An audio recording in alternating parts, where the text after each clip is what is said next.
Assalamu alaikum. Today the topic of my presentation is persistent organic compounds. My roll number is 1749 and the semester is second and discipline is MSc Chemistry. सबसे पहले हम देखते हैं कि ये persistent organic compounds होते क्या हैं. persistent organic compounds वो compounds हैं जो कि बहुत ज़्यादा persistent होते हैं, बायोकम्युलेटिव होते हैं और इनका बहुत ज़्यादा एडवर्स इफ़ेक्ट होता है हमारी ह्यूमन हेल्थ पे और इन्वायरमेंट पे. इसके जो सोर्सेज हैं वो बहुत मैन मेड और नेचुरल हो सकते हैं. अब हम देखते हैं कि हमें पता कैसे चला कि ये बहुत ज़्यादा टॉक्सिक है. स्टॉकहोम कन्वेंशन इसके लिए रेफ़र की जाती है. बेसिकली स्टॉकहोम कन्वेंशन जो थी वो एक इंटरनेशनल एनवायरमेंटल मीटिंग थी, एक ट्रीटी थी जो साइन की गई 2001 में, और इसको जो इम्प्लीमेंट किया गया था वो 2004 में किया गया था. इसके मेन जो एम्स थे वो एलिमिनेट और restrict the production and use of the persistent organic pollutants. Okay, 1995 में the governing council of the United Nation environmental programme UNEP call for the global action to be taken on the POPs. उन्होंने UNEP ने POPs को ऐसे define किया था कि ये बहुत ज़्यादा बायोकम्युलेटिव हैं, फूड वेब्स में, poor risk of causing adverse effect on human health and the environment. Bioaccumulative first देखते हैं कि ये कैसे हैं.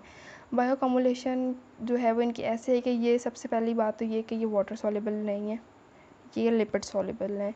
अगर तो ये वाटर सॉल्युबल होते तो डेफिनेटली सी बात है कि ये हमारी यूरिन या एक्सक्रीशन के थ्रू जो है ये हमारी बॉडी से आउट हो जाता है. ये तो इनका इतना ज़्यादा इफ़ेक्ट हमारी बॉडी पे ना होता, लेकिन ये लिपिड सॉल्युबल हैं तो जो कि हमारी बॉडी के अंदर और एनिमल्स की बॉडी के अंदर ही रहते हैं फैट्स, और ये बहुत ज़्यादा इफ़ेक्ट करते हैं जिसकी वजह से ह्यूमन हेल्थ को बहुत ज़्यादा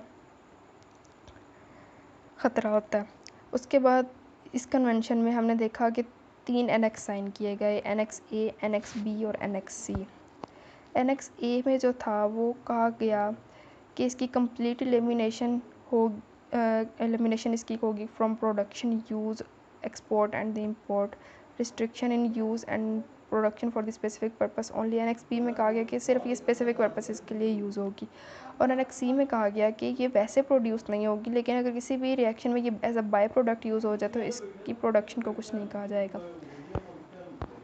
अब हम देखते हैं कि इसके 4 फैक्टर्स क्या हैं, 4 प्रॉपर्टीज़ क्या हैं. पॉप्स, इसकी जो सबसे पहले प्रॉपर्टी आती है वो है persistent. Second one is bioaccumulation, then toxicity and the long range transport. सबसे पहले हम देखते हैं इसकी persistence. Persistence is the property of a substance to remain in the environment by resisting chemical and biological degradation. सबको पता है कि बायोलॉजिकल डिग्रेडेशन क्या होती है, कि जिसमें कंपाउंड और सब्सटेंस जो है वो डिकम्पोज हो जाता है बैक्टीरिया से, और उसका जो इफ़ेक्ट है पोल्यूशन पे वो इतना ज़्यादा एडवर्स नहीं रहता.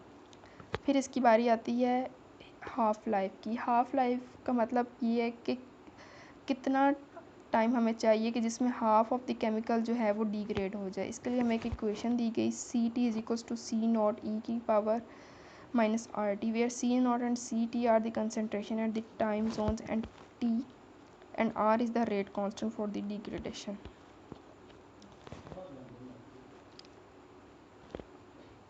फिर देखते हैं परसिस्टेंस की और क्या प्रॉपर्टीज़ हैं. परसिस्टेंस इसमें आ जाता है degradation of the POPs in the atmosphere में occur through the reaction with OH radicals, photolysis, reaction with ozone, nitrogen oxide. Soil में और सेडिमेंट्स में ये कैसे डिग्रेड हो जाती हैं, ये होती हैं माइक्रोबल एक्शन से. जो इसकी रेट ऑफ डिग्रेडेशन है वो डिपेंड करता है type of the bacteria present, concentration और other ambient conditions like temperature, moisture, availability of the substrate.